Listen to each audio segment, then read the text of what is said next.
The last several years I had a few projects with artists. Okay, the part of the projects was that merge science and art into one piece. It was revealing to me in terms how your perspective on some problem can be changed introducing the artist, because when you are a scientist, often you are too much focused on your results or your figures that you cannot see the same thing from different angles. But if you bring inside somebody who is coming from totally different field from yours, from art, then it can open for you, it can open some doors and you can see your problems totally differently, and also that can help you to differently communicate your results, to realize how I can communicate this much efficiently, and the art can help us in that.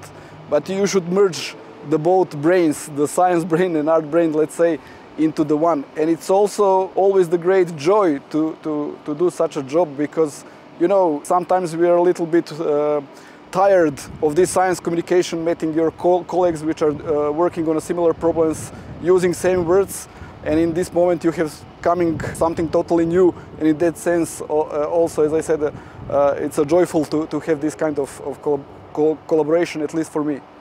Since that climate services is one of the main objectives of the Climate Europe, it can benefit a lot, I think, because the climate service is some kind of customized information about climate and weather to the specific user.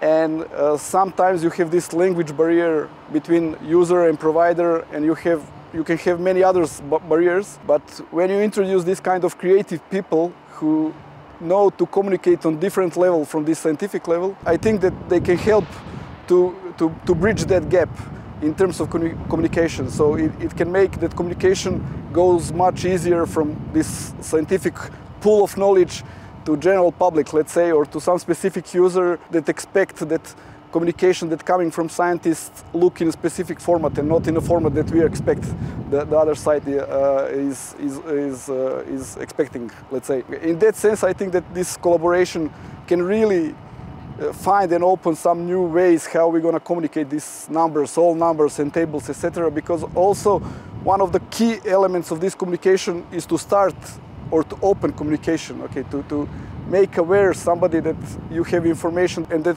information is probably good for that person or user, okay. And in one moment when you open communication, then probably it will be much easier to shape that communication in the form of climate service, let's say. So in that sense, I think that this communication barrier can be solved at least at some amount using the knowledge of people from science, people who are coming from these creative industries, etc.